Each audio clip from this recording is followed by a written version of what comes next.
breath of fire technique for instant energy and mental clarity. The breath of fire is an ancient breathing technique revered for its ability to generate instant energy, clear mental fog, and ignite inner strength. It has been used for thousands of years by monks, warriors, and sages to heighten awareness, sharpen focus, and activate a deep reservoir of resilience. Unlike normal breathing, which is often passive, this technique involves rapid, rhythmic inhalations and exhalations through the nose, powered by a controlled contraction of the lower abdomen.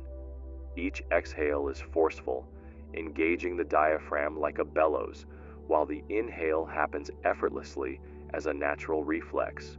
The continuous cycle of breath creates an internal fire, awakening dormant energy within the body. This method oxygenates the bloodstream at an accelerated rate, increasing alertness and circulating fresh energy throughout every cell. The mind becomes sharper, thoughts clearer, and sluggishness disappears almost instantly. The rapid exhalations expel toxins and excess carbon dioxide, making it a powerful detoxification tool. Practicing this technique daily enhances focus, improves lung capacity, and strengthens the nervous system, making the practitioner more resilient in the face of stress. It is a method favored by warriors preparing for battle, yogis seeking higher consciousness, and individuals looking to break free from lethargy. To perform breath of fire, sit with a straight spine, relax the shoulders, and close the eyes. Breathe in and out through the nose, focusing on engaging the diaphragm. Each exhale should be a sharp contraction of the lower abdomen, forcefully pushing the air out, while the inhale happens naturally. The rhythm should start slow, about 1 breath per second, and gradually increase to 2 to 3 breaths per second. This practice should continue for 30 seconds to a minute for beginners, gradually extending as the body adapts. The effects of this breathing method extend beyond the physical realm. The ancient masters believed it activated the body's latent energy, aligning internal vibrations with the frequencies of heightened consciousness. It is said to awaken dormant creativity, expand awareness, and connect the practitioner to a greater sense of purpose. Modern science now supports many of these claims, showing that breath of fire reduces cortisol levels, improves cardiovascular health, and enhances cognitive function. For those who find themselves constantly fatigued, distracted, or overwhelmed, this technique provides an immediate reset. It is a bridge between body and mind, discipline and flow, stillness and power. Many who practice it daily describe a sense of invincibility, an ability to tap into an inner reservoir of energy that was previously unnoticed. It is no surprise that this was one of the guarded techniques of ancient warriors and mystics, passed down only to those deemed worthy of harnessing its power. The lost art of memory palaces used by Greek and Roman scholars. The memory palace is an ancient technique that allowed Greek and Roman scholars to store and recall vast amounts of information with ease. Before the existence of books, written records, or digital databases, knowledge was stored in the mind, and those who mastered this method possessed what seemed like superhuman memory. The technique, also known as the method of loci, is based on the principle that the brain remembers locations far better than it remembers abstract information. By associating knowledge with a physical space, an individual can retrieve data effortlessly, almost as if walking through a familiar house and picking up stored objects. This method was famously used by great thinkers such as Cicero, who could recall entire speeches verbatim, and medieval scholars who memorized entire books. The key to the memory palace is visualization. By selecting a well-known location, such as a childhood home, a favorite park, or a familiar street, one can mentally place pieces of information at various landmarks within that space. Each point along the journey acts as a storage unit, holding a vivid, exaggerated, or emotionally charged image, that represents the information being memorized. When retrieval is needed, one simply walks through the memory palace in their mind, collecting the knowledge as if gathering treasures left in different rooms. The reason this technique is so effective is that it taps into the brain's spatial memory, which is naturally more developed than rote memorization. Human beings have evolved to remember environments for survival, so linking new information to a familiar setting tricks the brain into treating it as essential. The more absurd or emotionally striking the image associated with a piece of knowledge, the stronger the memory. If one needs to remember the word apple, for example, it would be far more effective to imagine a massive golden apple smashing through a bedroom window than simply repeating the word in their head. This technique is not only for scholars of the past. Today, modern memory champions use it to memorize thousands of digits of pi, decks of shuffled cards, and entire books. It is still one of the most effective methods for mastering new subjects, learning languages, and increasing mental sharpness. Beyond practical application, the memory palace sharpens the mind itself, improving cognitive function, pattern recognition, and even creativity. The ability to store and retrieve vast amounts of knowledge was once considered a form of intellectual magic, a skill that separated the extraordinary from the ordinary. In an era where people rely on external devices to hold their knowledge, mastering the memory palace revives an ancient power that has been hidden in the mind all along.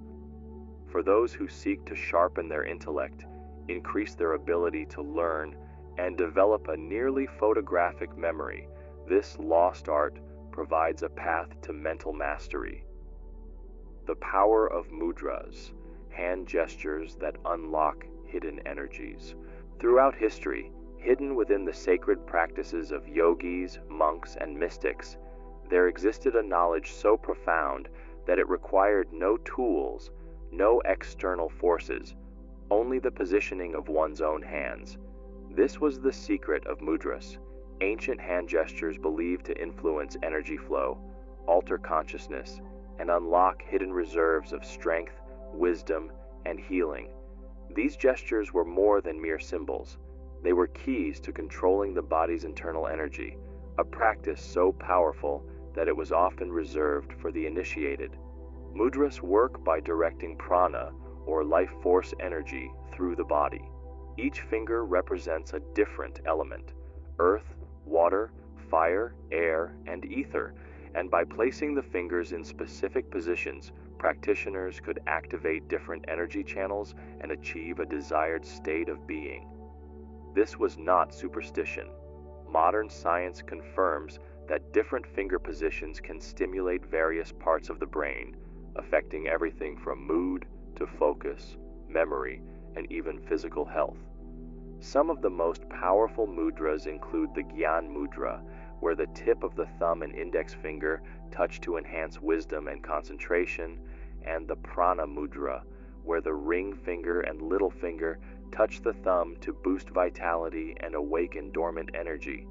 The Anjali mudra, commonly seen in prayer, aligns both hemispheres of the brain, creating a sense of harmony and balance. Each of these hand gestures functions like a circuit switch, rerouting energy within the body and shifting the state of mind. The ancient yogis and spiritual masters understood that the hands were an extension of the mind. Just as a clenched fist signals aggression and open palms signal peace, mudras subtly program the subconscious, directing the body's bioelectric field in ways that influence both mental and physical states. With repeated use, they can train the nervous system, alter brainwave patterns, and even activate the body's natural ability to heal itself. For centuries, these gestures remained a closely guarded secret, passed down within sacred traditions, hidden from the masses who dismissed them as mystical hand signs. But in recent decades, researchers have begun to explore their effects, confirming that they can influence brain activity, enhance focus, and even alter physiological responses, such as blood pressure and heart rate. This once forgotten wisdom is resurfacing, offering modern seekers a tool that requires nothing but awareness and intention. The power of mudras lies in their simplicity. No matter where you are, no matter what challenges you face, you can shape your energy with a single movement of the hand. In a world dominated by external distractions and endless noise, these ancient gestures offer a direct path inward, a way to access hidden energies that modern society has long neglected. Those who understand them hold in their hands, literally, the power to shift their reality from within. The Japanese Hara principle for unshakable inner strength. For centuries, the samurai of Japan were known for their unshakable presence, an ability to remain completely centered, fearless, and unmovable in the face of death. The secret behind their mental and physical resilience lay not in brute force, but in something far more subtle, the power of Hara. This ancient principle, deeply rooted in Japanese martial arts, Zen Buddhism, and traditional medicine, taught that true strength comes from the center of one's being, an internal force that governs balance, power, and stability in every aspect of life. Hara refers to the lower abdomen, just below the navel, an area recognized as the true center of gravity in the human body. In Japanese philosophy, this region is seen as the seat of one's life force, the place where physical strength, mental clarity, and emotional stability converge. Unlike the Western view, which often emphasizes the mind as the seat of intelligence, the Japanese understood that true power flows from the body's core, not just the intellect. A person connected to their Hara stands firm, moves with precision, and reacts with calm decisiveness, even in the most chaotic situations. For the samurai, developing Hara was essential for combat. A warrior who fought from their center could not be easily pushed, thrown off balance, or mentally rattled. This wasn't just about body mechanics, it was about a state of being. The samurai trained relentlessly to anchor themselves in their Hara, ensuring that their movements were fluid, their emotions unshaken, and their presence intimidating. They knew that a warrior disconnected from his center would hesitate, lose focus, and ultimately be defeated, not just in battle, but in life itself. Beyond the battlefield, the concept of Hara influenced everything from calligraphy and tea ceremonies to meditation and traditional healing practices. Those who lived from the Hara carried themselves with deep presence, exuding a quiet but undeniable confidence. Their speech was measured, their actions deliberate, their thoughts uncluttered. To this day, in Japan, someone with strong Hara is said to be reliable, trustworthy, and deeply grounded, while someone who lacks it is seen as weak, anxious, or easily swayed. The secret to cultivating Hara is found in deep abdominal breathing and mindful posture, unlike shallow chest breathing, which signals stress and weakens one's presence. Deep breaths into the lower belly create a stable core. With every inhale, energy gathers in the Hara. With every exhale, tension and distractions dissolve. Ancient martial arts masters spent years training this awareness, ensuring that every movement, whether in battle or daily life, emerged from this center of gravity. Modern science now supports what these ancient warriors knew intuitively. Studies on breath control and core stability confirm that deep abdominal breathing reduces stress, enhances focus, and increases physical endurance. Athletes, performers, and even business leaders who apply the principle of Hara report improved confidence, resilience, and decision-making abilities. In a world where people are constantly overwhelmed by external pressures, disconnected from their own bodies and minds, reclaiming Hara is more relevant than ever. It is the key to inner strength that does not waver, the source of calm in the midst of chaos, and the foundation for moving through life with unbreakable confidence. Those who learn to live from their center rather than from their scattered thoughts unlock a state of presence so powerful that nothing can shake them. The Hermetic principle of mentalism, mastering reality with thought. At the heart of ancient esoteric wisdom lies a truth so powerful that those who understood it wielded an almost supernatural ability to shape their reality. This secret was known as the principle of mentalism, the first and most fundamental law of Hermetic philosophy, which states, "All is mind, the universe is mental." It was a teaching passed down from Hermes Trismegistus, the legendary Egyptian-Greek sage whose knowledge formed the foundation of alchemy, mysticism, and even modern psychology. This principle reveals that reality is not an external, rigid structure, but a mental construct, and those who master their thoughts master their world. In ancient civilizations, this knowledge was closely guarded by scholars, priests, and initiates of mystery schools. They understood that the mind is the source of all creation, the force that dictates what manifests in the physical realm. What we perceive as solid and unchangeable is, at its core, vibrational energy shaped by consciousness. This is why thoughts, beliefs, and mental focus are far more powerful than most people realize. Every great inventor, philosopher, and spiritual leader who transformed the world first understood this hidden truth, that the external world is merely a reflection of the mind that observes it. This principle explains why thoughts, when concentrated and directed with intention, can alter circumstances. Those who grasped this concept learned to control their emotions, thoughts, and reactions, knowing that every mental state they entertained influenced the reality they experienced. The wise men of Egypt and Greece used this principle to train their minds like sculptors, shaping clay, carefully molding their inner world so that their outer world would follow. Modern neuroscience is only now catching up to this ancient wisdom. Studies on neuroplasticity confirm that thoughts physically rewire the brain, and repeated mental patterns create lasting neural pathways. What one consistently focuses on, whether success or failure, fear or confidence, eventually becomes reality. The Hermetic sages of old had already mastered this understanding long before science had the tools to prove it. Those who wish to apply the principle of mentalism must become keenly aware of their inner dialogue. Every thought holds weight, every mental picture shapes the subconscious, and every belief becomes a lens through which reality is filtered.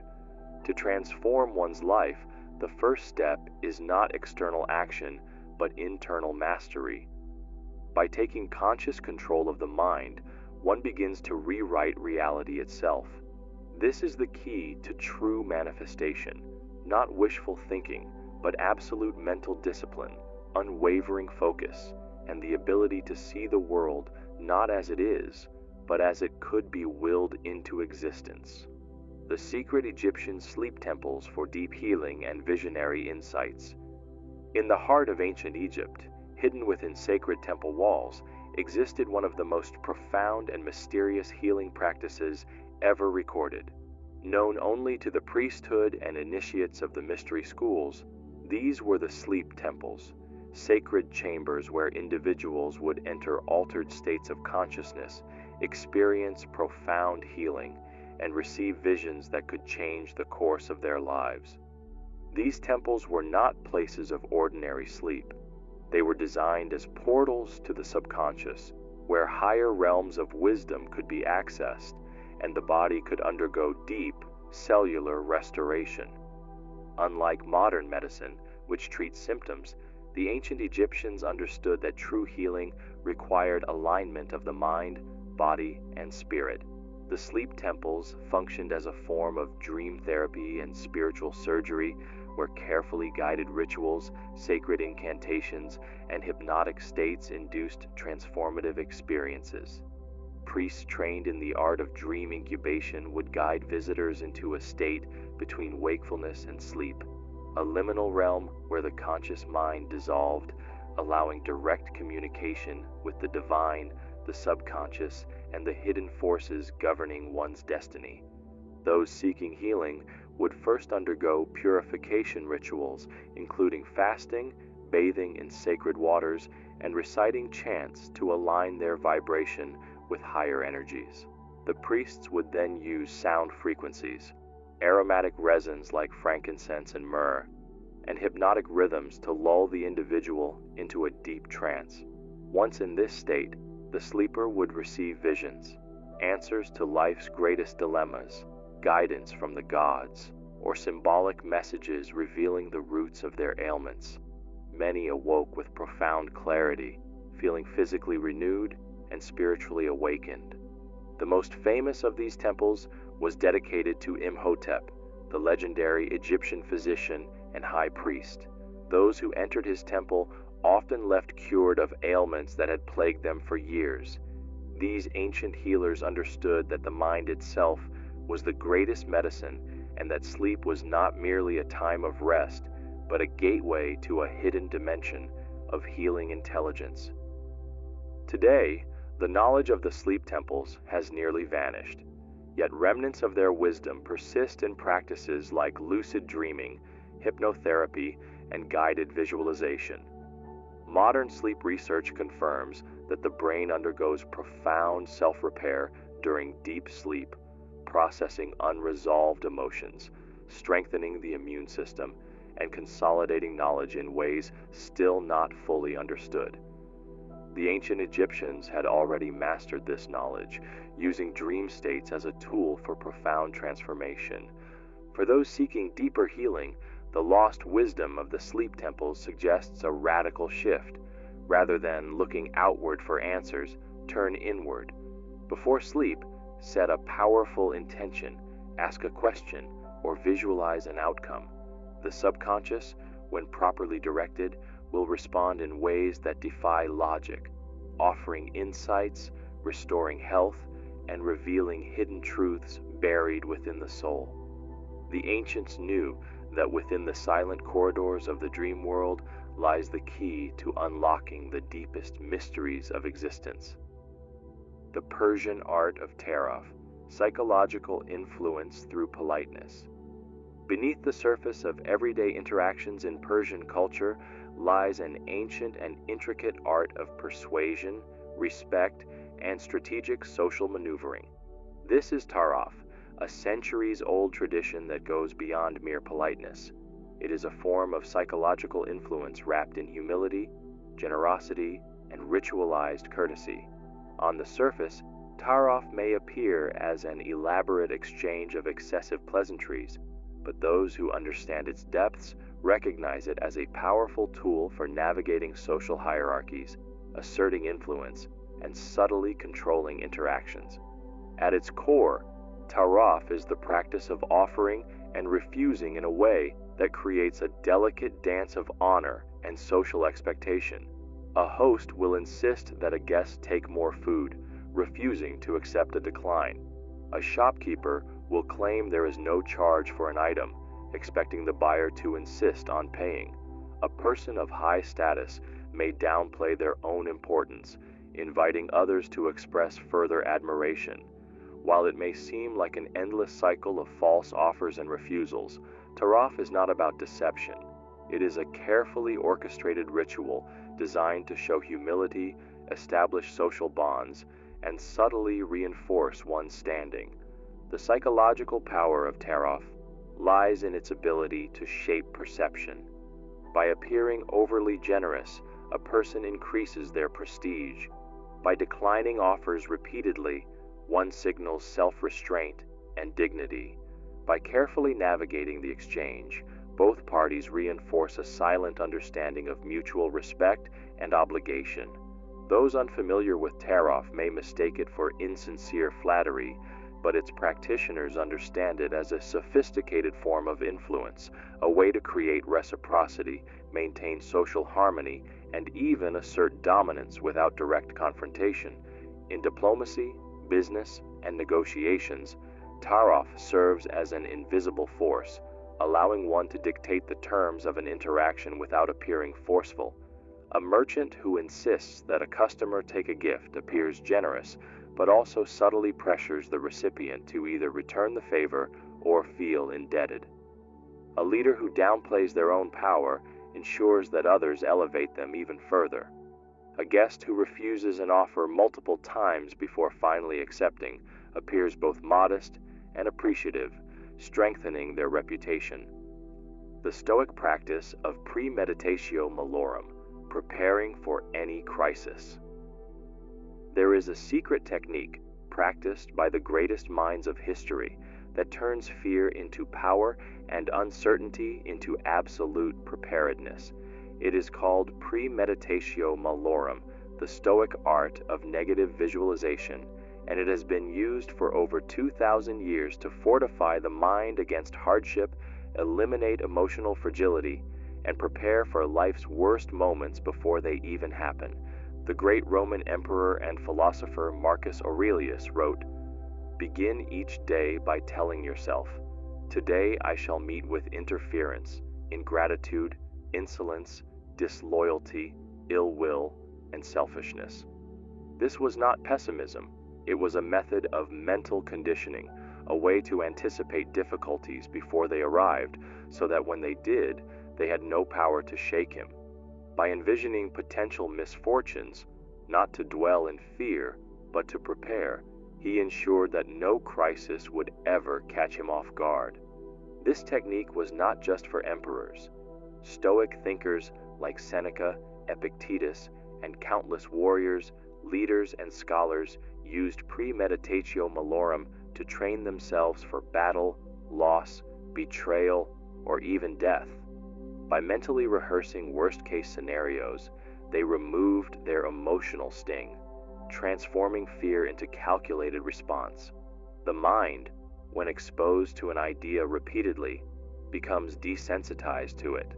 Those who fear public speaking, for instance, often find that imagining failure repeatedly lessens its impact. Those who anticipate rejection learn that when it finally arrives, it feels far less devastating than expected. In modern psychology, this is known as exposure therapy, a method used to treat anxiety by confronting fears in a controlled environment. But the Stoics mastered this technique long before modern science confirmed its effectiveness. Instead of hoping that life would be smooth, they assumed that obstacles were inevitable. By training the mind to expect setbacks, broken promises, failures, and losses, they ensured that when these things arrived, they would be met with calm acceptance and strategic action, rather than panic. The power of Premeditatio Malorum lies in its ability to transform suffering into resilience. By imagining losing wealth, one becomes less attached to it. By envisioning the betrayal of a friend, one is not devastated when it happens. By contemplating mortality, one learns to value life more intensely. This is not about attracting bad events. It is about ensuring that when they come, they do not control or break us. Those who practice this daily develop an unshakable mind. They walk through life knowing that no matter what happens, they have already faced it in their minds, processed the fear, and rehearsed their response. This is why Stoics were known for their unflappable composure in the face of war, exile, and even execution. While others react emotionally, those who have prepared respond with clarity. In today's unpredictable world, where uncertainty looms over every decision, Premeditatio Malorum is not just a philosophical exercise, it is an essential life strategy. The greatest weakness is being caught unprepared. The greatest strength is facing any crisis with a mind that has already conquered it. The lost Tibetan, Tummo, breathing for generating inner fire. Hidden high in the snow-covered peaks of the Himalayas, Tibetan monks have practiced an ancient, almost mythical breathing technique for thousands of years. Tummo breathing, also known as inner fire meditation. This lost method, once reserved for advanced yogis and mystics, is so powerful that it allows practitioners to generate intense body heat, resist extreme cold, and even reach altered states of consciousness. Monks trained in this technique are capable of sitting half naked in sub-zero temperatures, melting snow around them with their body heat alone. While Western science dismissed these stories as legend for centuries, research has now confirmed that Tummo breathing is one of the most profound mind-body techniques ever discovered. The essence of Tummo breathing lies in harnessing the body's internal energy through a combination of intense breathwork, deep visualization, and muscular contractions of the core. Unlike normal breathing, which is passive, Tummo requires deliberate control over inhalation, exhalation, and the retention of breath to build internal pressure. This stimulates the nervous system, increasing heat production from within. But the true power of Tummo lies in what it does to the mind. By practicing it regularly, monks develop an unshakable mental state, one that is immune to fear, pain, and discomfort. To practice Tummo breathing, one must begin by sitting in a comfortable but upright position. The first step is to inhale deeply through the nose, filling the lower abdomen with air. This is followed by a forceful exhale, completely emptying the lungs. After several cycles, the breath is held, and the practitioner visualizes an inner fire burning brightly in the navel region. The heat intensifies with each breath cycle, spreading through the entire body like a furnace. The final stage involves contracting the abdominal muscles, creating a powerful internal heat response that radiates outward. Scientific studies on Tibetan monks practicing Tummo breathing have shown that their body temperature can increase by up to 17 degrees Fahrenheit, nearly 10 degrees Celsius, without any external heat source. This phenomenon, known as thermogenesis, is triggered by the body's ability to activate brown adipose tissue, a special type of fat that burns energy to generate warmth. But beyond the physical effects, Tummo breathing also stimulates the production of endorphins and alters brainwave activity, creating a state of deep focus, euphoria, and heightened awareness. This lost technique is far more than a survival tool for extreme conditions. It is a gateway to mastering the body and mind, breaking through perceived physical limitations, and accessing a state of profound inner strength. In a world where stress, anxiety, and distraction dominate daily life, Tummo breathing offers a forgotten key to resilience, clarity, and untapped human potential. The 5,000-year-old Ayurvedic practice of oil pulling for detoxification. Long before modern medicine, ancient healers in India discovered a powerful yet deceptively simple method to remove toxins, improve oral health, and enhance overall well-being. This technique, known as oil pulling, is one of Ayurveda's oldest detoxification practices, dating back at least 5,000 years.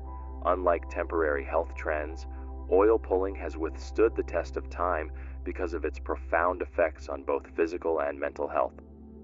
It is an ancient secret to purifying the body, starting from the mouth. The core principle of oil pulling is simple: swishing a tablespoon of oil, traditionally sesame or coconut, in the mouth for 15 to 20 minutes to pull toxins out of the body. Ayurvedic texts describe the mouth as the gateway to disease, where harmful bacteria, undigested food particles, and toxins accumulate overnight. By using oil as a natural solvent, this practice acts as a deep cleaning method that removes harmful substances before they can spread into the bloodstream. Beyond its oral health benefits, Ayurvedic practitioners believe oil pulling purifies the entire body by drawing toxins from deep within the tissues. This is because the mouth is connected to multiple organ systems through energy meridians, and by cleansing it, one supports detoxification pathways throughout the body. Unlike traditional mouthwash, which only kills bacteria temporarily, oil pulling binds to harmful microbes, heavy metals, and toxins. Removing them at a much deeper level. Modern science has now validated many of these ancient claims. Studies show that oil pulling can significantly reduce harmful bacteria in the mouth, particularly Streptococcus mutans, the primary culprit behind cavities and gum disease. It also lowers inflammation, improves gum health, and even whitens teeth naturally without harsh chemicals. Some studies suggest that oil pulling reduces overall body inflammation, potentially aiding in conditions like arthritis, migraines, and skin issues, as the reduction of bacteria lowers the body's toxic load. To practice oil pulling effectively, one must use high-quality, cold-pressed oil. Coconut oil is particularly favored for its antimicrobial properties. Upon waking, before eating or drinking, a tablespoon of oil is placed in the mouth and swished vigorously, ensuring it reaches all areas. The key is not to swallow the oil, as it absorbs bacteria and toxins. After 15 to 20 minutes, the oil is spat out, preferably in a trash bin, as it can clog drains, followed by rinsing the mouth with warm water and brushing teeth as usual. The benefits of oil pulling extend beyond the physical. In Ayurvedic philosophy, the practice is seen as a form of self-care that strengthens the body's natural defenses, clears mental fog, and enhances vitality. Some practitioners even claim that regular oil pulling improves skin clarity, reduces sinus congestion, and boosts digestion. In an age where people are bombarded with toxins from processed foods, environmental pollutants, and stress, oil pulling remains one of the simplest and most effective detoxification techniques available. It requires no expensive treatments, no artificial chemicals, only patience and consistency. For those seeking a natural and ancient method to purify the body, enhance oral health, and support longevity, oil pulling is a timeless secret that continues to prove its power after thousands of years. The shadow work rituals of ancient shamans for true self-mastery. Deep within the mystical traditions of the world's oldest cultures lies a powerful yet often feared practice, shadow work. This ancient ritual, used by shamans across various civilizations, was designed to confront and integrate the darkest parts of the human psyche. It was not for the faint of heart. Shadow work was an initiation into self-mastery, a method of delving into one's hidden fears, suppressed emotions, and unconscious desires to reclaim lost power. Those who undertook it gained an unshakable inner strength, a clarity of purpose, and a level of emotional resilience that few could match. Shamans understood what modern psychology has only recently begun to explore, that within every person lies a shadow, a hidden self composed of unacknowledged fears, traumas, and repressed emotions. This shadow is not inherently evil, but when ignored, it controls thoughts, reactions, and behaviors from behind the scenes. Ancient tribes knew that those who refused to face their shadow lived as fragmented beings, forever at war with themselves. But those who embraced it gained access to a source of immense personal power. The rituals of shadow work varied among different shamanic traditions, but all involved intense self-exploration, deep meditation, and symbolic confrontation with the hidden self. In some cultures, initiates were sent into isolation, deep within caves or forests, forced to confront their deepest fears alone. Others underwent guided visions through plant medicine ceremonies, such as ayahuasca in the Amazon or peyote in Native American rituals, where their hidden emotions were forced to the surface. These intense experiences stripped away false identities, revealing the raw truth of one's inner self. A key practice in shadow work was symbolic storytelling and dream analysis. Shamans taught that fears and unresolved traumas appeared in dreams as symbols, monsters, demons, or endless mazes. By actively engaging with these symbols in waking life, a person could understand their suppressed emotions and free themselves from unconscious patterns of self-sabotage. Another method involved mirror work, where initiates would stare into their own reflection in complete silence for extended periods, forcing their unconscious mind to surface. The benefits of shadow work were profound. Those who completed these rituals emerged with a deep understanding of themselves, an ability to regulate emotions, and a mastery over fear and doubt. Many warriors, leaders, and healers underwent these practices to ensure they would not be controlled by fear, rage, or unconscious conditioning in times of crisis. Instead of being overwhelmed by emotions, they learned to use them as fuel for transformation.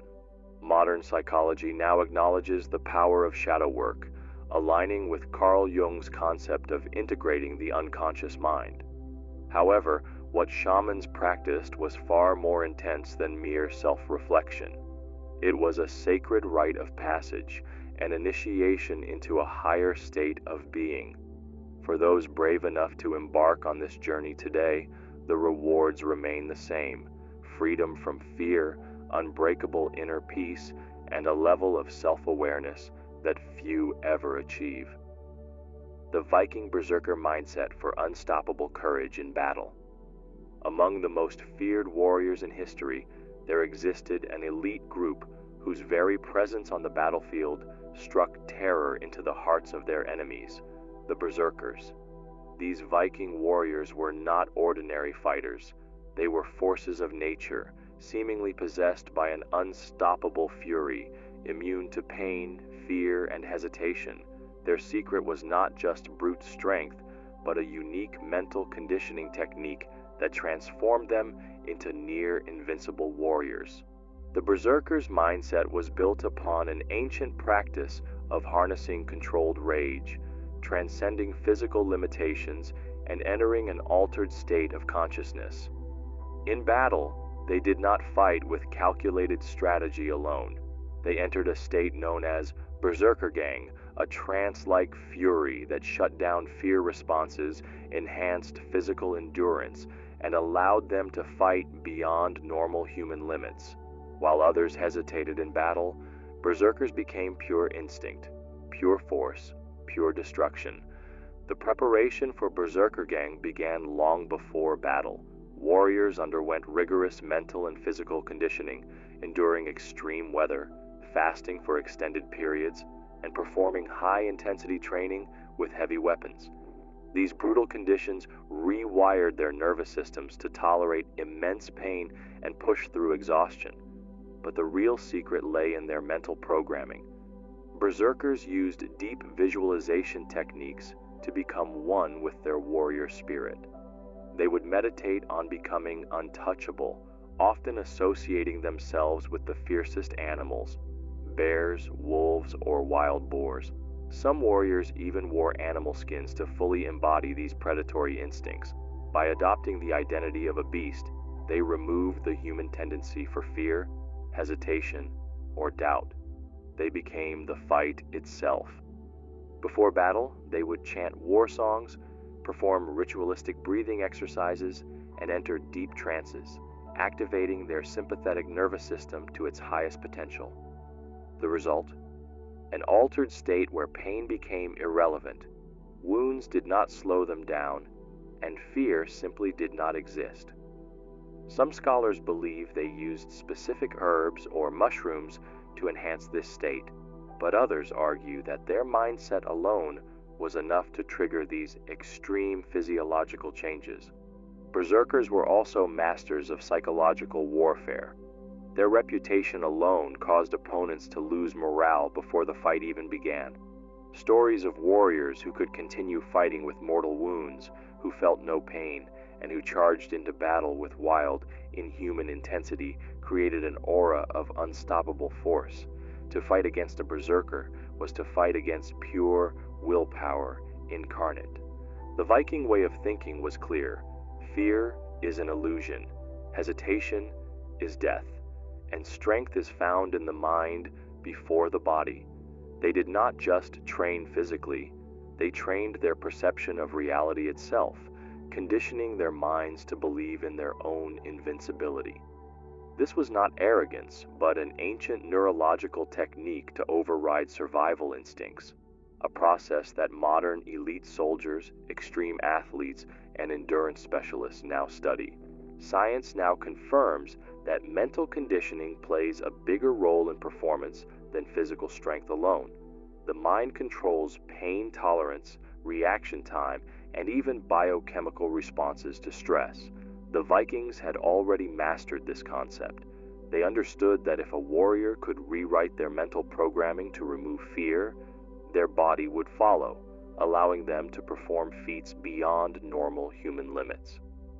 Today, the lessons of the Berserker mindset are still applicable, not just in battle, but in overcoming fear, building relentless determination, and pushing beyond perceived limitations. Whether in sports, business, or personal challenges, the principle remains the same. Those who eliminate hesitation, embrace discomfort, and step into the unknown with full force become unstoppable. The Berserkers may have vanished, but their legacy of unbreakable courage remains a blueprint for anyone seeking to conquer their own battles. The forbidden Chinese Nei Gong techniques for lifespan extension. For thousands of years, the Chinese masters of internal energy cultivated a rare and secretive practice known as Nei Gong, a set of deeply internalized techniques designed to prolong life, restore vitality, and awaken untapped human potential.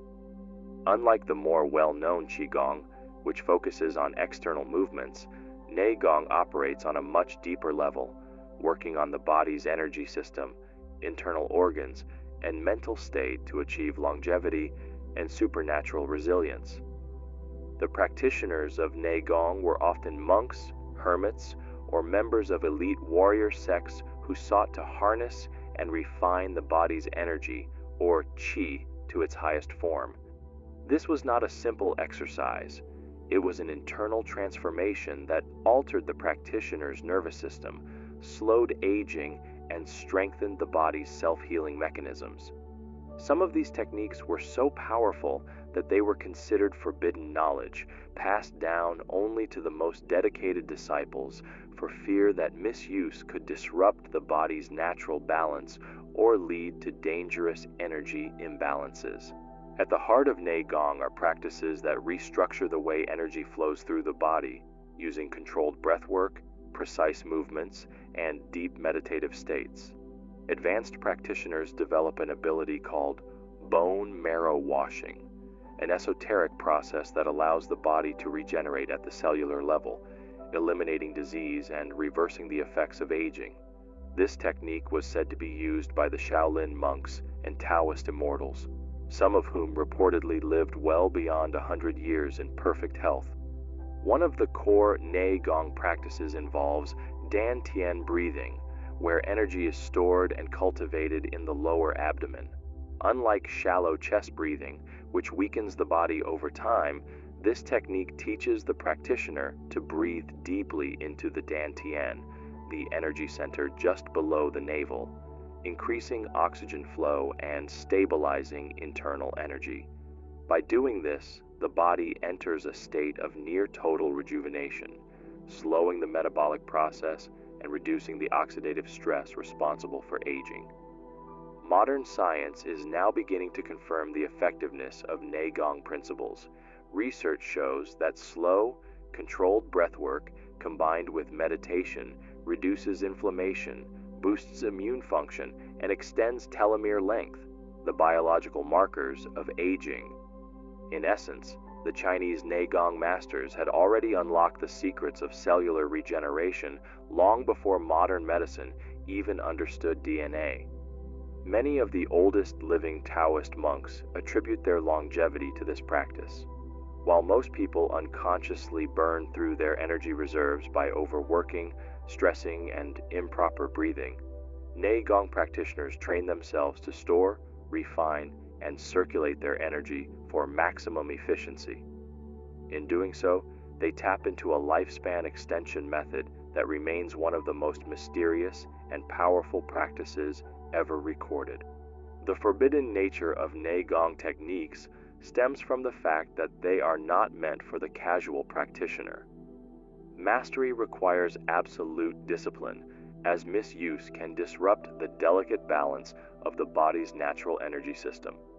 For those who seek to unlock the secrets of longevity, Neigong offers a path, a lost knowledge from ancient China that promises not just a longer life, but a life of profound vitality, clarity, and inner mastery. The 12 rhythmic breathing pattern of the samurai for instant focus. The legendary samurai warriors of Japan were more than just skilled fighters. They were masters of breath control, capable of maintaining absolute focus, composure, and endurance, even in the heat of battle. One of their most guarded techniques was the 12 rhythmic breathing pattern, a precise breathing method designed to instantly sharpen the mind, regulate emotions, and prepare the body for combat. Unlike ordinary breathing, which is erratic and unconscious, the samurai developed a system where each breath was controlled, intentional, and perfectly synchronized with their movements. This was not just a survival tactic. It was a spiritual and physiological practice that allowed them to enter an almost meditative flow state before drawing their sword. The secret of the 12 rhythmic breathing pattern lies in its timed inhalations, exhalations, and retention of breath, all synchronized to specific rhythms that activate the parasympathetic nervous system. By training themselves to breathe in exact cycles, the samurai slowed their heart rates, reduced reaction times, and remained unshaken under pressure. In battle, where a single moment of hesitation could mean death, this level of control gave them an advantage over opponents who were controlled by panic and adrenaline. The breathing pattern follows a simple yet powerful rhythm. 1. 4 slow inhalations through the nose, filling the lower abdomen. 2. 4 controlled exhalations through the mouth, releasing tension. 3. 4 moments of breath retention, sharpening focus before repeating the cycle. This cycle was repeated 12 times, gradually shifting the samurai into a heightened state of awareness. The key was in the retention of breath, which caused a slight buildup of carbon dioxide, triggering a calm, controlled alertness that allowed them to react with lightning-fast precision. The samurai also used a variation of this breathwork called ibuki breathing, a more intense technique used before striking an opponent. This involved a sharp, forceful exhale through the mouth, releasing all tension and allowing them to attack with explosive power. By timing their breath with their movements, they ensured each strike was executed with maximum efficiency and no wasted energy. Modern neuroscience now supports what the samurai instinctively understood. Breath control directly influences brain function and stress response. Studies have shown that deep, rhythmic breathing lowers cortisol levels, enhances reaction speed, and improves mental clarity under extreme pressure. Elite athletes, special forces, and high-level performers today use similar breathing techniques to maintain peak performance in high-stress situations. The samurai applied this knowledge beyond battle. They used breath control in Zen meditation, calligraphy, and even tea ceremonies, training their minds to remain calm, disciplined, and present in all aspects of life. To them, breathing was more than a biological function. It was a weapon, a tool, and a spiritual practice all in one. For modern individuals facing high-pressure situations, whether in business, sports, or daily life, the samurai's 12 rhythmic breathing pattern remains an invaluable tool for achieving instant focus and eliminating unnecessary stress. Those who master it will find that they too can remain calm in the face of chaos, unshaken by fear, and able to act with precision when it matters most. The lost Sufi practice of dhikr for achieving tranquil euphoria. Hidden within the mystical traditions of the Sufi masters, there exists a practice so powerful that it has been described as a direct pathway to divine ecstasy, inner peace, and an altered state of consciousness beyond the limits of ordinary perception.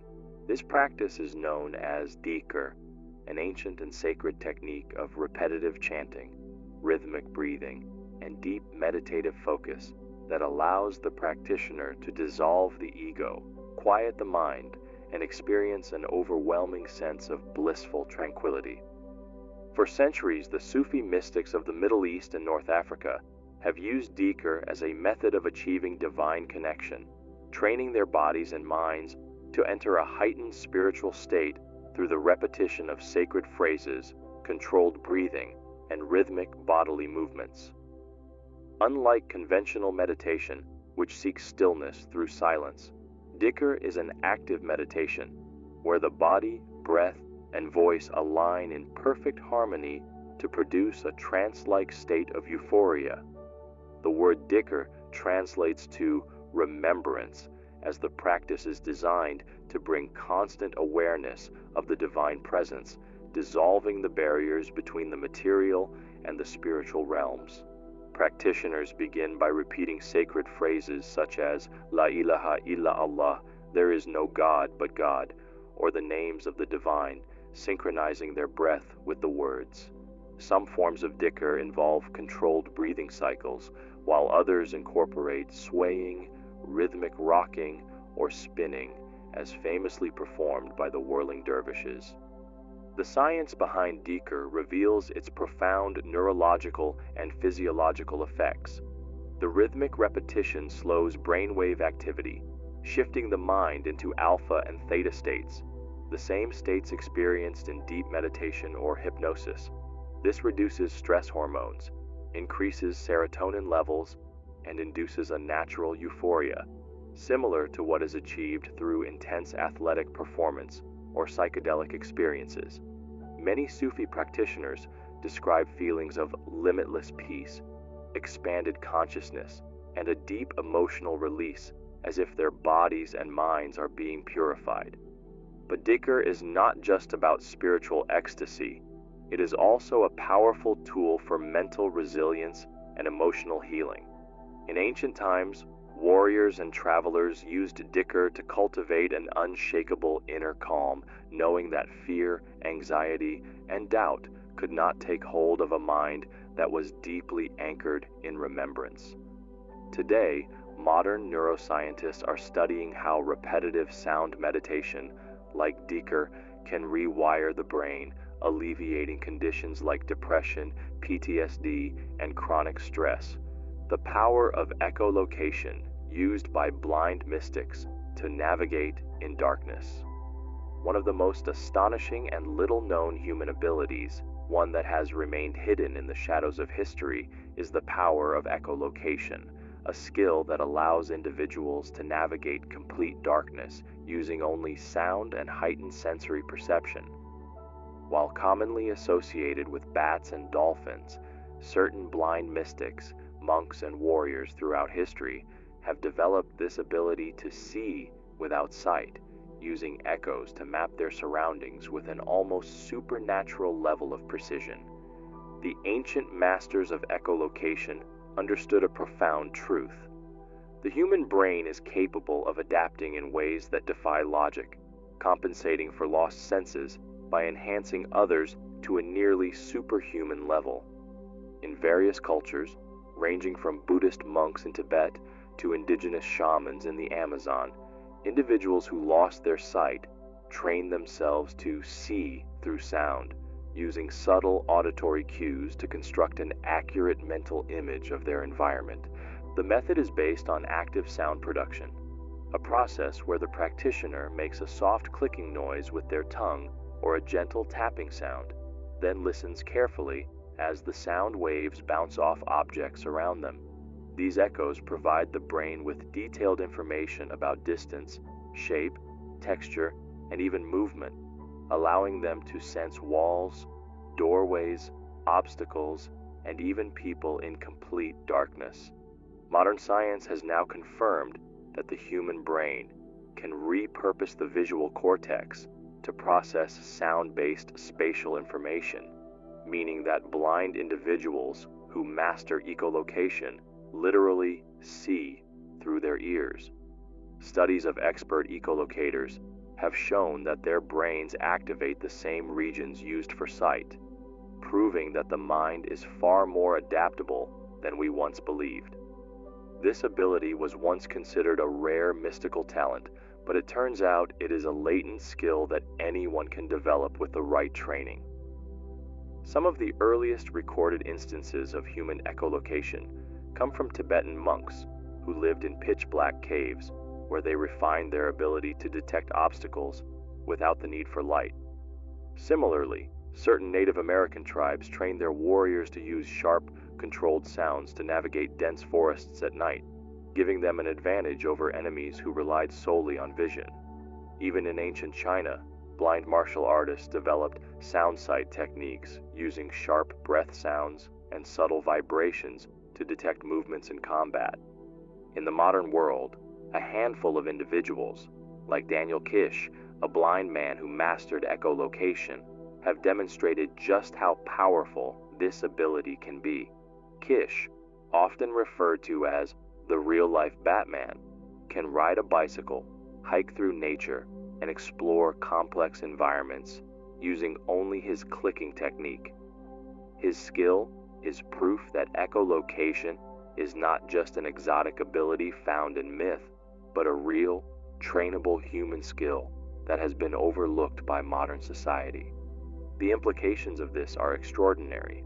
If sight is not the only way to perceive the world, then how many other forgotten human abilities remain undiscovered? What else is the mind capable of when forced to adapt beyond its limitations? The ancient mystics who trained in echolocation understood that perception is not limited to the five senses we take for granted. It is a flexible, dynamic, and expandable system capable of far more than we realize. Echolocation is not just a tool for the blind. It is a reminder that human potential is vastly underestimated. It is a skill that proves that limitations exist only in the mind, and that with the right training, we can tap into abilities that seem to border on the supernatural. If ancient mystics could learn to navigate the world without sight, what other hidden powers could still be waiting to be unlocked? The ancient secret of sound healing through vibrational frequencies. For thousands of years, civilizations across the globe have understood that sound is not just something we hear. It is something that shapes us at the deepest level. Ancient healers, mystics, and spiritual practitioners knew that sound carried the ability to heal the body, elevate the mind, and even alter reality itself. This was the lost knowledge of sound healing through vibrational frequencies, a practice that is now being rediscovered by modern science. In the ancient world, temples, monasteries, and sacred sites were built to amplify the effects of sound. The Egyptians, for example, designed the chambers within the Great Pyramid of Giza to resonate at specific harmonic frequencies, creating a sound environment that heightened consciousness and possibly accelerated healing. Tibetan monks perfected the use of singing bowls, deep throat chanting, and bells, while Native American shamans used drumming patterns that could induce altered states of awareness. These weren't random rituals. They were based on a profound understanding of how sound frequencies interact with the human body and mind. At the core of sound healing is the idea that everything in the universe is vibration, including our bodies, thoughts, and emotions. When we are in a state of disease or distress, it is because our natural frequencies have been disrupted. Ancient sound healers understood that by using the right tones and rhythms, they could tune the body back to its optimal vibrational state. This was the principle behind chanting, mantras, drumming, and the use of instruments like flutes, gongs, and harps. One of the most mysterious aspects of sound healing is the use of solfeggio frequencies, a set of sacred tones used in ancient Gregorian chants and Vedic hymns.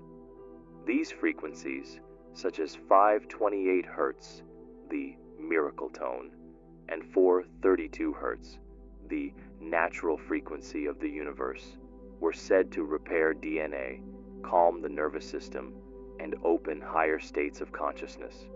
The great sages of the past believed that certain frequencies could connect humans with cosmic intelligence, heal physical ailments, and even unlock hidden abilities within the mind. Modern research is beginning to validate what the ancients already knew. Scientists have found that specific sound frequencies can stimulate the brain, lower cortisol levels, reduce inflammation, and even improve cellular regeneration. The practice of binaural beats, for example, uses two slightly different frequencies played in each ear to entrain brainwaves, leading to states of deep relaxation, enhanced creativity, and improved memory. Today, people are once again tapping into the ancient wisdom of sound healing, whether through meditative music, sound baths, vocal toning, or frequency therapy. The lost knowledge of the past is being revived, revealing that sound is far more than entertainment. It is a tool for deep transformation. By learning to harness the power of vibrational frequencies, we can rebalance our bodies, sharpen our minds, and reconnect with the hidden harmonics of the universe itself. The hidden meaning behind sacred geometry and its energetic power. Hidden within the architecture of ancient temples, the patterns of nature, and even the structure of the universe itself, lies a secret language, sacred geometry.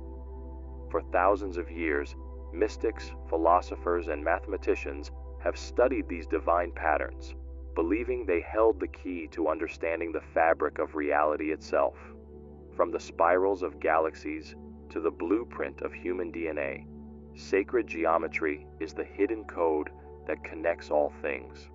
At the core of sacred geometry is the belief that certain geometric patterns and ratios are not just mathematical curiosities, but the actual building blocks of existence. The ancients understood that shapes like the flower of life, the Fibonacci sequence, and the golden ratio, 1.618, were not merely artistic designs, but expressions of an underlying universal intelligence. These shapes were embedded into sacred structures, from the Great Pyramids of Egypt to the Parthenon in Greece, because they were thought to enhance energy flow, balance the body's vibrations, and align human consciousness with cosmic forces. One of the most famous of these shapes is the flower of life, an intricate pattern of overlapping circles that has been found in ancient manuscripts, temples, and mystical teachings from cultures as diverse as ancient Egypt, China, and Mesopotamia. It is said to contain the fundamental patterns of creation itself, revealing how energy moves and organizes into form. Some believe that by meditating on this symbol, one can tap into higher dimensions of awareness and awaken dormant abilities within the mind. The golden ratio, another key element of sacred geometry, is found everywhere in nature, from the proportions of the human body to the spirals of hurricanes and the shape of galaxies. This ratio was heavily used in Renaissance art, architecture, and even music, as it was believed to create harmony and aesthetic perfection. The architects of the past didn't just build for function. They built with hidden mathematical codes designed to elevate human consciousness and create structures that resonated with the natural laws of the universe. Perhaps even more intriguing is the connection between sacred geometry and energy fields. In esoteric traditions, it is believed that these shapes influence the way energy flows in the body and in the environment. For example, the Merkaba, a three-dimensional geometric shape resembling a star tetrahedron, is said to be an energetic vehicle that can activate higher consciousness and assist in spiritual ascension. Similarly, the Shri Yantra, a complex Hindu symbol, is used to focus energy and create a state of deep meditation. Modern physics is now confirming many of these ancient beliefs. Quantum scientists have discovered that the structure of subatomic particles follows the same geometric principles found in sacred geometry, Researchers in cymatics, the study of sound and vibration, have also found that when certain frequencies are played over a plate covered in sand, the particles arrange themselves into perfect geometric patterns, proving that sound and energy create form.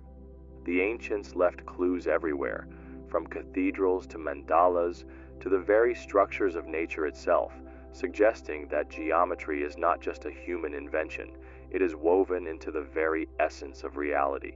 Understanding these sacred patterns allows us to connect with the deeper forces at play in the universe, unlock hidden potential within ourselves, and align our energy with the same harmonic frequencies that shape the cosmos.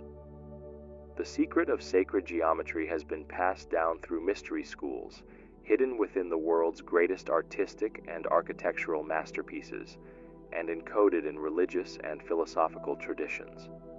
To those who seek to understand the universe beyond what the eye can see, it provides a map, a mathematical key to the hidden intelligence that governs all things.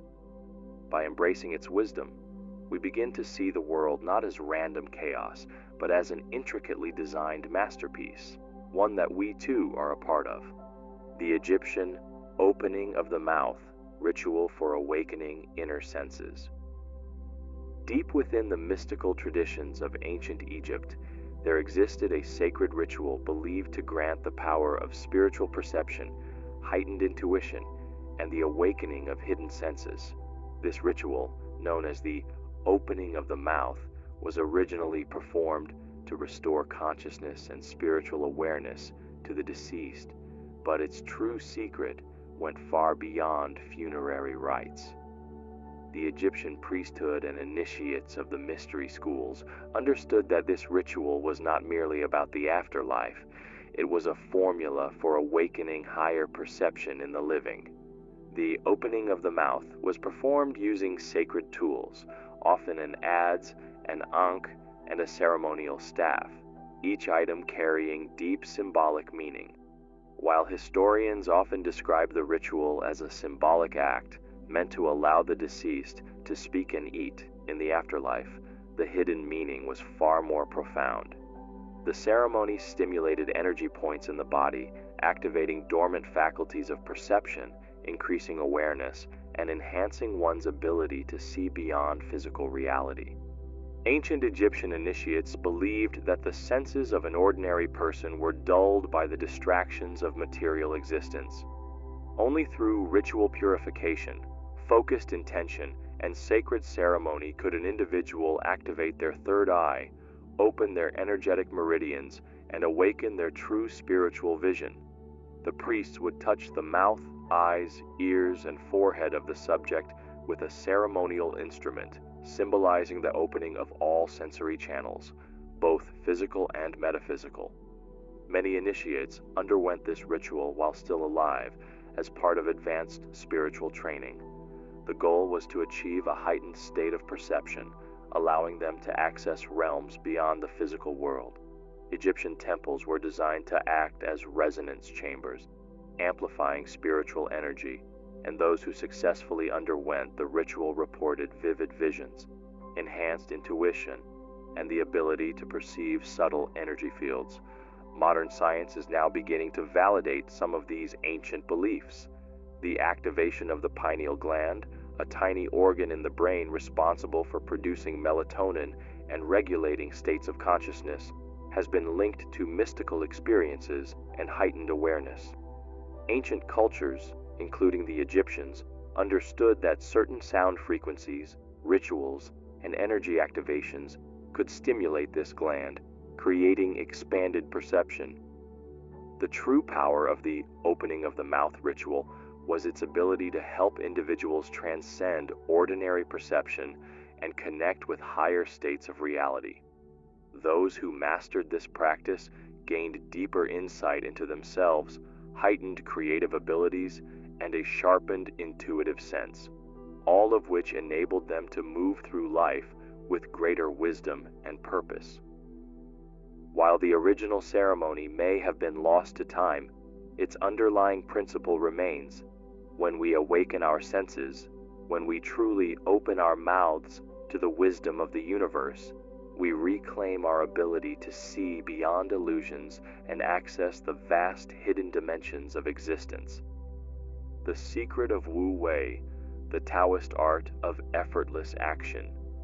There is an ancient secret hidden within Taoist philosophy, one so profound that it defies the very way most people approach life. It is called Wu Wei, often translated as effortless action or flowing with the natural way of things. At first, it may sound like passivity, but in reality, it is one of the most powerful principles of mastery, resilience, and success ever discovered. Wu Wei is the art of achieving great things by aligning with the natural forces of life rather than resisting them. It is the way of the river that carves through mountains, not by force, but by flowing effortlessly.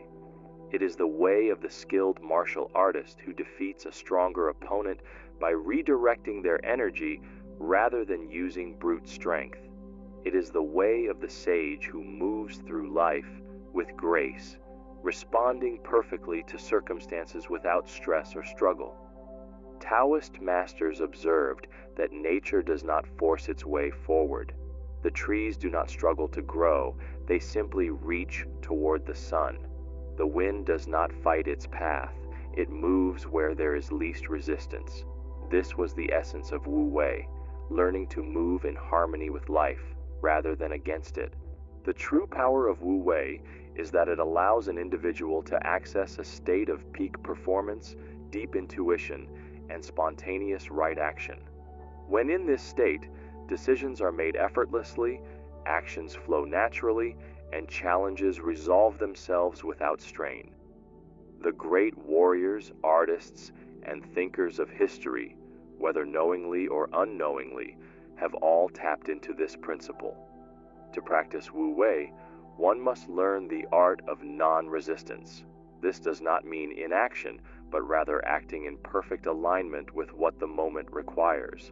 A skilled archer, for example, does not force the arrow to hit the target. He simply aligns himself, breathes, and lets the shot release naturally. A master musician does not overthink each note. They surrender to the rhythm and let the music play through them. The secret behind Wu Wei is that it is not about effortlessness itself, but about moving in such perfect alignment with reality that effort becomes unnecessary. It is what modern psychologists call the flow state, a condition where time disappears, actions become automatic, and peak performance is achieved effortlessly. Taoist sages taught that the key to mastering Wu Wei lies in letting go of unnecessary control, embracing spontaneity, and trusting the intelligence of the present moment.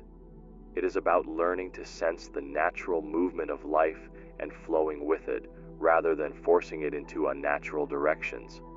This is why the most successful leaders, athletes, and creators often speak of moments where everything felt easy and in sync. They had unknowingly tapped into Wu Wei. The principle of Wu Wei is applicable to all aspects of life. In decision-making, it means trusting your instincts instead of overanalyzing. In relationships, it means allowing natural connections to form rather than forcing them. In work and creativity, it means aligning with passion and purpose so that productivity becomes a joyful, effortless expression. In adversity, it means surrendering to what is beyond control and adapting to change fluidly rather than resisting it. In an age where society glorifies overworking, stress, and constant striving, Wu Wei serves as a forgotten key to a more powerful and effortless way of living. It teaches that the greatest achievements come not through struggle, but through perfect harmony with the natural flow of existence. The true masters of life are not those who force their way forward, but those who move effortlessly with the tide, trusting that by aligning with the universe, everything they seek will come to them naturally. Wu Wei is not about doing nothing. It is about acting in such alignment with life that even the greatest feats seem to happen with ease. The sacred use of frankincense and myrrh to open higher consciousness. For thousands of years, two sacred resins, frankincense and myrrh, have been revered across ancient civilizations for their profound effects on the mind, body, and spirit. Used in spiritual ceremonies, temples, and even burial rites, these powerful substances were not merely aromatic offerings, but tools for deep purification, heightened awareness, and altered states of consciousness. From the incense-burning rituals of the ancient Egyptians to the sacred anointing practices of early mystics, frankincense and myrrh have held a place of honor in the pursuit of higher wisdom and spiritual awakening. Frankincense, known as the tears of the gods, was burned in temples, meditation halls, and places of worship because of its ability to induce a meditative state, clear negative energy, and elevate consciousness. Ancient Egyptian priests used frankincense smoke during initiation ceremonies, believing that it helped deepen the breath, sharpen intuition, and open a direct connection to the divine. Its aroma was said to slow down brainwave activity, shifting the mind into a state of deep relaxation and heightened perception. In modern scientific studies, frankincense has been found to stimulate the limbic system, the part of the brain associated with emotions and memory, while also having mild psychoactive effects that promote clarity and introspection. Myrrh, often paired with frankincense, was considered a sacred healing resin with powerful protective properties. Used for purification rituals, it was believed to cleanse the aura, remove stagnant energy, and strengthen one's spiritual defenses against negative influences. Myrrh was also a key ingredient in embalming practices, not just to preserve the body, but to guide the soul safely through the transition between life and the afterlife. The combination of frankincense and myrrh created a harmonic frequency that altered consciousness, allowing initiates and seekers to enter deeper states of meditation and spiritual insight. The secret power of these resins lies in their energetic properties. Frankincense is associated with the upper chakras, particularly the third eye and crown chakra, making it ideal for those seeking wisdom, intuition, and a greater connection to higher realms. Myrrh, on the other hand, is connected to the root and sacral chakras, grounding and stabilizing the spirit while providing emotional and energetic protection. When burned together, these two substances create a balanced state of expansion and grounding, allowing one to explore altered states of awareness while remaining anchored in reality. In modern practice, frankincense and myrrh can be used in meditation, prayer, or energy cleansing rituals. By burning them in a sacred space, one can enhance focus, remove energetic blockages, and enter a state of deep introspection. Many spiritual seekers still use these ancient resins to elevate their consciousness, enhance dream recall, and deepen their spiritual journeys. The ancients knew what modern science is only beginning to discover, that scent is not just a fragrance, but a gateway to the subconscious mind, a bridge between the physical and the spiritual worlds. The Japanese Shinto purification rituals for energetic cleansing. In the ancient traditions of Shinto, the spiritual foundation of Japan, purification is considered an essential practice, not just for the body, but for the mind, spirit, and surrounding environment. Unlike many belief systems that focus on sin and repentance, Shinto sees purification as a way to maintain energetic harmony with nature, remove spiritual impurities, and restore balance to one's life. These sacred purification rituals, known as Hara and Misogi, were designed to cleanse negative influences, remove stagnant energy, and prepare the spirit to interact with the divine. One of the most well-known Shinto purification practices is Misogi, a powerful water-cleansing ritual performed at sacred waterfalls, rivers, or shrines. Practitioners would immerse themselves in cold running water, sometimes under a cascading waterfall, while chanting sacred prayers to cleanse their bodies and minds. This practice was believed to wash away spiritual impurities, enhance clarity, and reset one's energetic field. Samurai warriors were known to perform misogi before battle to clear their minds and strengthen their resolve, while monks and seekers used it as a way to purify their thoughts and emotions before engaging in sacred work. Hara, another essential purification ritual, involved the use of salt, fire, and sacred objects to remove negative energy. Priests at Shinto shrines would perform Hara to cleanse worshippers before they could enter the sacred grounds. In some rituals, participants would wave a purification wand, known as an onusa, over their bodies to remove energetic blockages and restore harmony to their spirit. The belief behind these rituals was that negative energy, known as kegare, accumulated over time and needed to be regularly cleared to maintain spiritual well-being. Salt, considered a powerful purifier, was commonly used in Shinto rituals to cleanse spaces and people. Even today in Japan, small piles of salt, known as morigio, are placed at doorways to absorb negative energy and ward off misfortune. Sumo wrestlers famously throw salt into the ring before a match to purify the space, ensuring that it remains spiritually balanced. Fire, another sacred purifier, is used in ceremonies where objects, or even past regrets, are symbolically burned to release unwanted energies. The secret behind Shinto purification rituals is their ability to reset the mind and body, creating a state of energetic clarity that allows individuals to function at their highest level. In Shinto belief, impurity is not something evil. It is simply an imbalance that needs to be corrected through mindful cleansing. These practices reflect a deep understanding that spiritual health is just as important as physical health, and that regularly clearing away negativity ensures a harmonious and fulfilling life. Modern practitioners still incorporate Shinto purification into their daily lives, even outside of Japan. Simple rituals such as bathing mindfully, using salt in cleansing practices, or setting the intention to release stagnant energy carry the essence of these ancient techniques.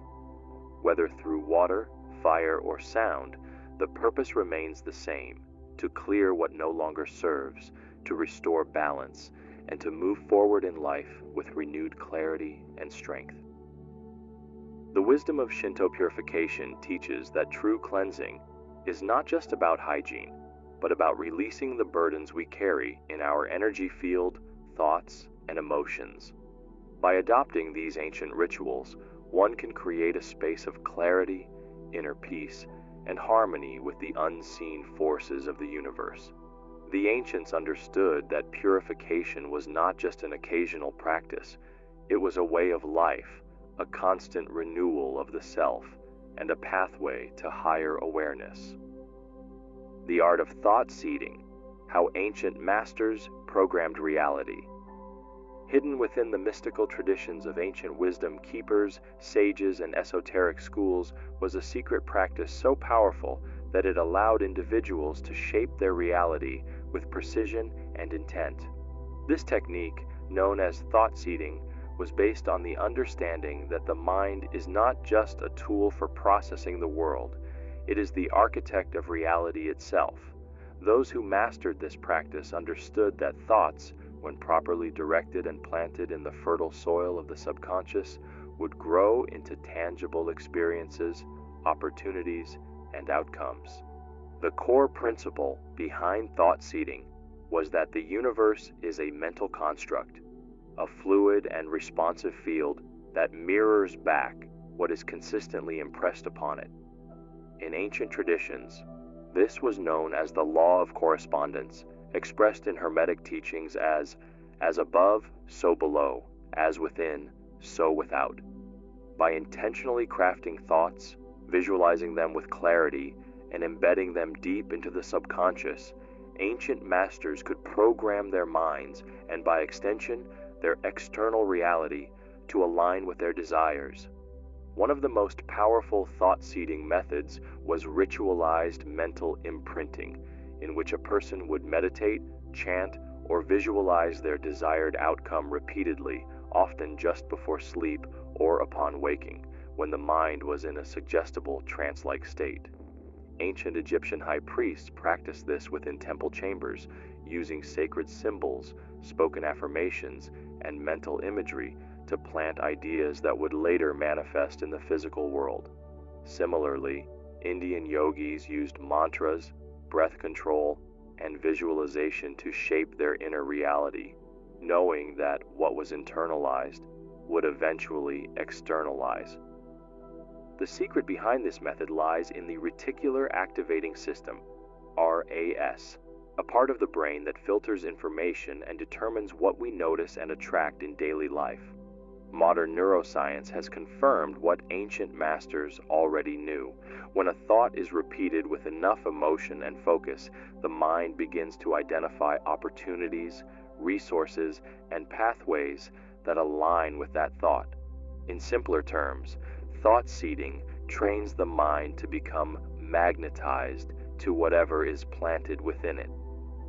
For the most advanced practitioners, this technique was more than just a method for personal achievement. It was a form of reality engineering.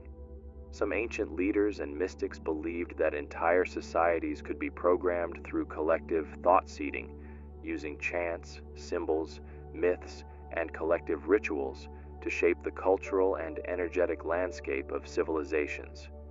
In modern times, this knowledge has been fragmented, but still exists in practices like affirmations, hypnosis, and mental conditioning. However, those who truly understand the depth of thought seeding know that it is not about mere wishful thinking. It requires deliberate focus, repetition, and a clear emotional charge.